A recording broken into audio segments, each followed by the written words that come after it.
Caras alunas, caros alunos, em continuação a nossa cronologia, divisão e caracterização da filosofia medieval, vamos agora para o item último deste parágrafo, que é o último dentro da nossa esfera de contextualização, que é a caracterização das fases da filosofia medieval. Vamos falar primeiro de uma caracterização genérica e depois da caracterização específica da primeira fase, ou da patrística, que é, por assim dizer, a fase que nós vamos estudar durante o nosso curso no nível do conteúdo, do seu conteúdo intrínseco. Então, já tocamos nas duas fases quando falamos da cronologia e do problema hermenêutico, do problema epistemológico que existe com relação à própria cronologia da filosofia medieval, no sentido de que a historiografia ou a crítica externa não nos outorga um posicionamento apodítico com relação ao que é filosofia medieval, dentro de um espaço e de um tempo. E aí precisamos, então, ir à crítica interna, quer dizer, é o conteúdo mesmo, intrínseco, textual, das próprias obras, dos próprios filósofos, dos próprios autores, que são filósofos e teólogos, porque é o cristianismo que está em jogo, é que vai nos dizer o que é filosofia medieval nesta época e o que não é filosofia medieval nesta época. Ou é antiga ou é moderna, mas os medievais ali convivendo. Hoje vamos caracterizar as duas fases, a fase patrística e a fase escolástica. A fase patrística, esta que está aí entre o século II, primeiro e segundo da nossa época e século VI no Oriente Cristão, século I e II da nossa era e século XII no Ocidente Cristão, ela tem este nome devido, digamos, aos chamados padres da Igreja ou pais do cristianismo. Entre os católicos, padres da Igreja, entre os protestantes, pais do cristianismo. É assim a denominação. E por que pais? O que é isso? Nós estamos numa época de adesões ao cristianismo. O cristianismo ele vai ter início, nós vamos estudá-lo, com adesões. Adesões de todo tipo. Ele nasce dentro de um contexto específico. Nós vamos falar sobre ele na próxima explicação e no próximo vídeo, e ele vai sofrendo ou ganhando, digamos assim, por assim dizer, adesões, adeptos. E aqueles que geram adeptos para o cristianismo, assim como o pai gera filhos, o pai é aquele que só tem sentido se estiver numa relação com. Não existe pai sem filho, não existe filho sem pai. Então, ele é explicado pela própria relação. Isso é filosofia, não é?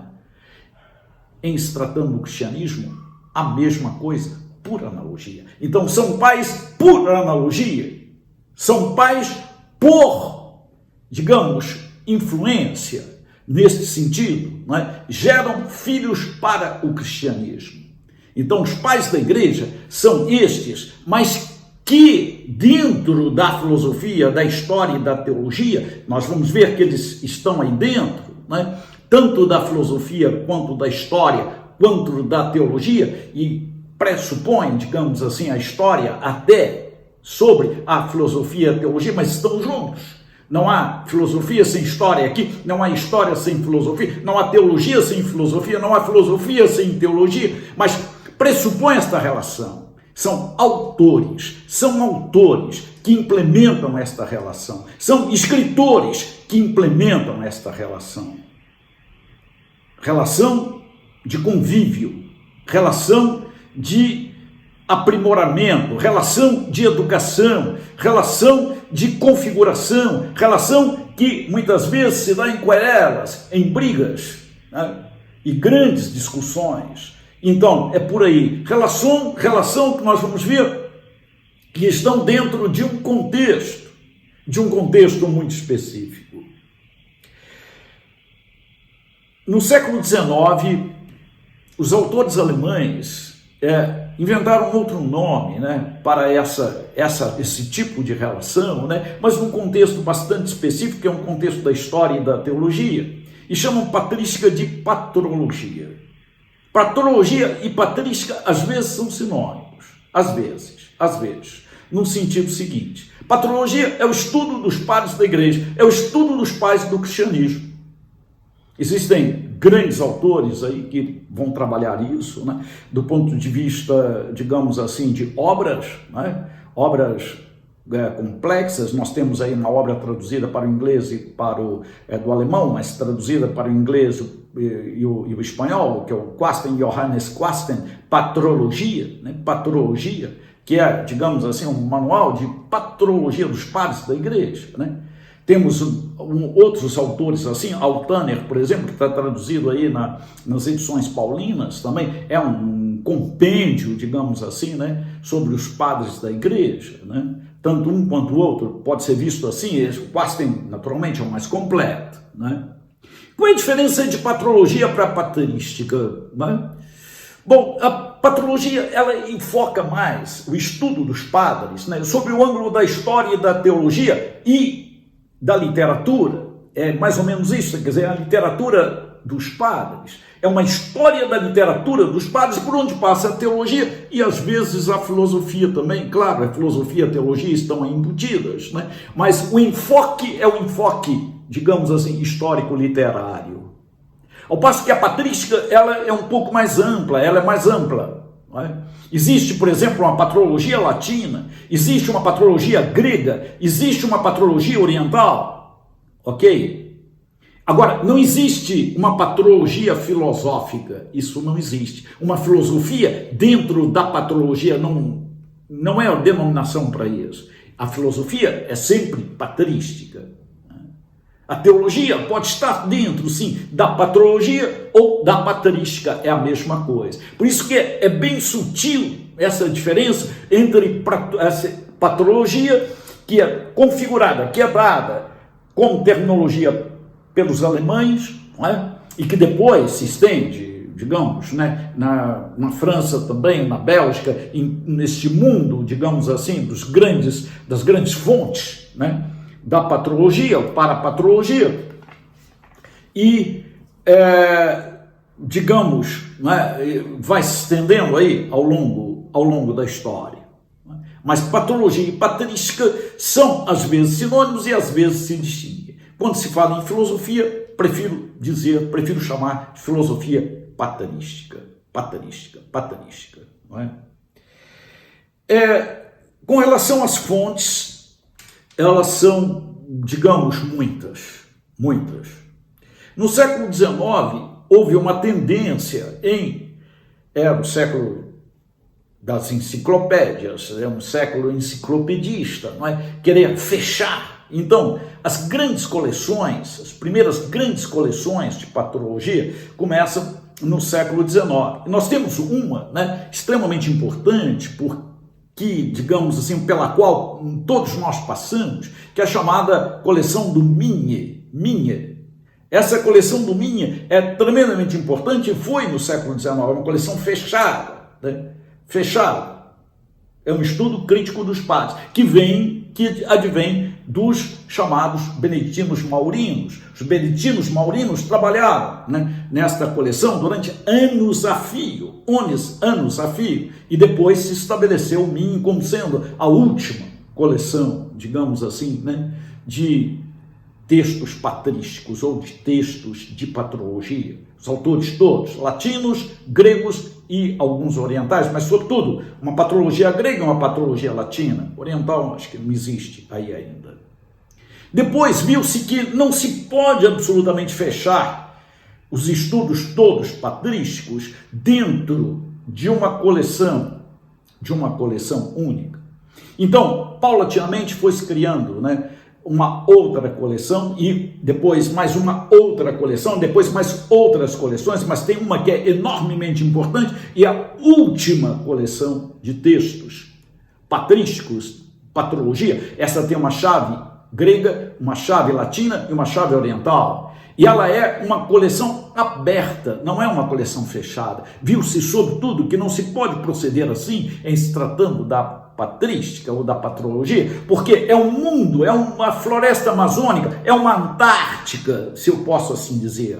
Quer dizer, na floresta amazônica eu vejo aquele verde, e aquele verde é enorme, naturalmente, com uma biologia, com uma flora, com uma fauna, com uma que é fantástico, aquilo que é inesgotável.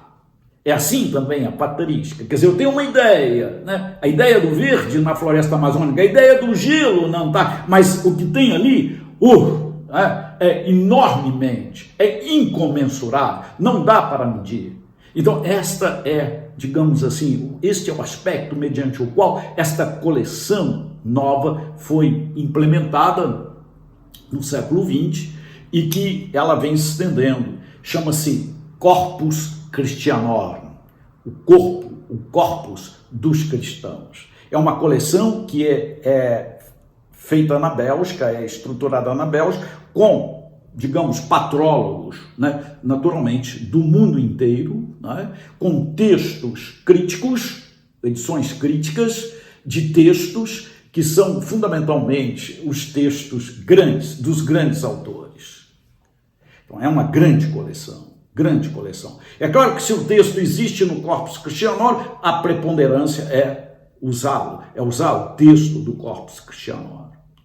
Há uma outra coleção ainda importante, a coleção chamada do Corpus de Viena, Corpus Scriptorum Ecclesiasticorum Latinorum, o chamado XEL, onde existem textos também imensamente importantes, porque são textos críticos que só existem aí. E, digamos assim, como a melhor edição crítica, não que não existam em outras fontes, mas os da XEL são os melhores. Refiro-me aqui, por exemplo, à Regula Benedicti de Hanslick, né? Que é um texto que existem 500 edições diferentes, penso eu, né? Ou edições, me refiro à Regula Benedicti, mas esta edição de Hanslick do XEL é, digamos, a melhor edição. Então, a melhor edição é esta. Não é? Existe ainda uma outra coleção, esta francesa, como minha, né? Que se chama Sources Chrétiennes, Fontes Cristãs. Esta coleção é uma coleção extremamente importante, ela está mais de 500 volumes, mais de 500, quase 600 volumes, não é? E é uma coleção também crítica com a língua original, sobretudo o grego ou o latim e o francês traduzido. É um texto, mas, digamos, um texto com aparato crítico, com a versão crítica e mais, digamos, comentários, mais outras perspectivas, quer dizer, comentários literários, comentários textuais, comentários espirituais, às vezes. É claro que isso aí varia um pouco de texto para texto, mas, de qualquer forma, o texto, a entrega do texto é uma entrega crítica do texto. Estamos falando, então, de edições críticas. Estamos falando, então, de edições críticas que têm início, digamos assim, no espírito de Erasmo, no século XVI. Erasmo, no século XVI, mostrou-nos a importância fundamental de uma edição crítica, de uma edição examinada, de uma edição que, naturalmente, é cotejada, onde o autor que a forma, o autor que a constrói, ele vai, naturalmente, elencar, digamos, diversas perspectivas, optar naturalmente pela melhor e colocar as outras em aparato crítico. Isto é, uma edição crítica e que funciona, digamos assim, dentro do quadro daqueles que entendem de literatura textual, de texto, de fontes, né, que são os filólogos e os paleógrafos, como a melhor edição.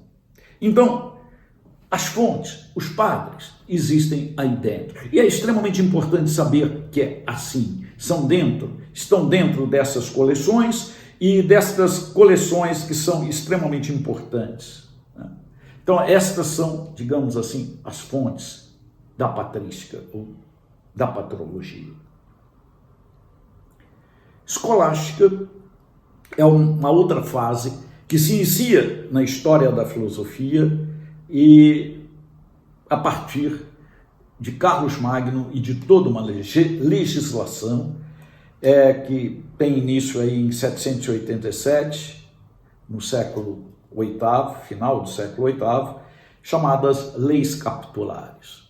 Carlos Magno, imperador, ele convoca Alcuino de York, Alcuino, monge de York, e que faz um projeto de unificação do reino, do seu reino, dentro de um realismo muito grande, porque ele quis justamente que o cristianismo fosse a base e a estrutura, digamos assim, para esta unificação.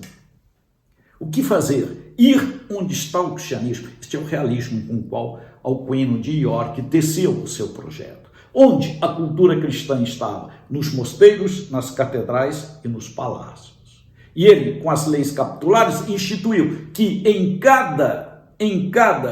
ou ao lado de cada mosteiro, de cada palácio e de cada catedral, fosse instituída uma escola. Daí as chamadas escolas monásticas, escolas monacais, escolas palatinas, escolas catedrais. Com um currículo próprio e unificado também em todo o Império. O chamado trivium medieval, quer dizer, o aluno ia aos 15 anos para a escola e aí começava a estudar o quê? O trivium, era no trivium que ele começava. Gramática, dialética e retórica, quer dizer, o estudo da língua. Logo depois, o quatrivium, que é o estudo das relações numéricas. Passava-se então ao número, que era a alfabetização matemática, aritmética, geometria, astronomia e música. Depois, 2 anos de filosofia e 2 anos, por fim, de teologia. Quer dizer, veja bem, era um currículo piramidal. Filosofia por quê? Porque no trivium e no quatrivium era análise. Mas esta análise tem que ser sintetizada. Como? Como? Através da filosofia, tendo naturalmente Aristóteles como mestre. Quer dizer, vejam, Aristóteles é o mestre da escolástica. Por que Aristóteles? Porque ele é o mestre da síntese, é o mestre da distinção lógica, é o mestre do realismo, é uma filosofia do ser enquanto ser. Filosofia aqui é per altíssimas causas rerum omnium, tudo em suas últimas causas. E depois, piramidalmente falando, a teologia, ela fecha essa consecução piramidal. Quer dizer, veja bem, é um processo,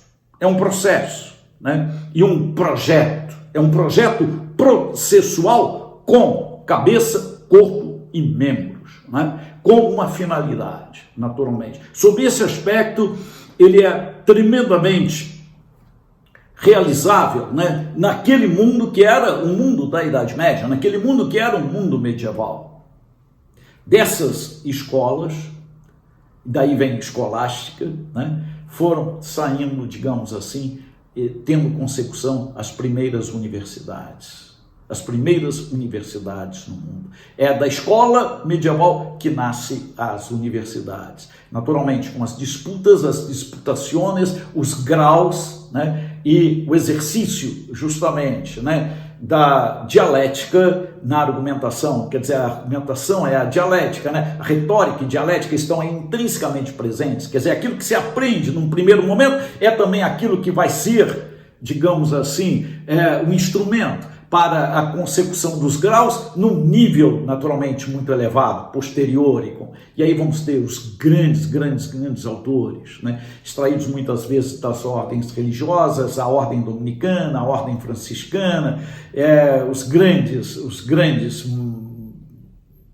mestres, não é?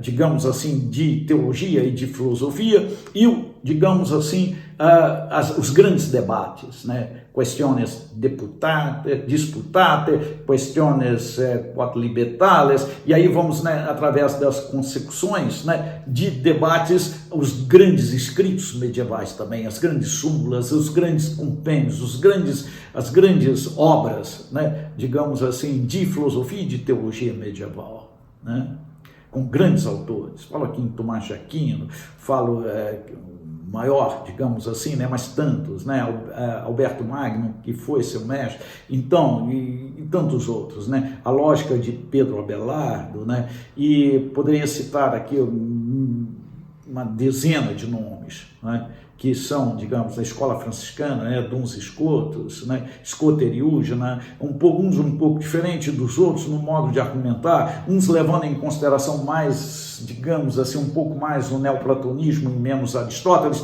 mas de qualquer forma estão todos aí dentro, né, desse orbe que é o orbe medieval. Então, escolástica vem de escola, e escola é tudo isso. Né? Não é só uma escolinha, digamos assim, né? Mas é a escola criada, inventada neste projeto, projetada assim para ser depois se constituir no início da universidade e da grande universidade medieval.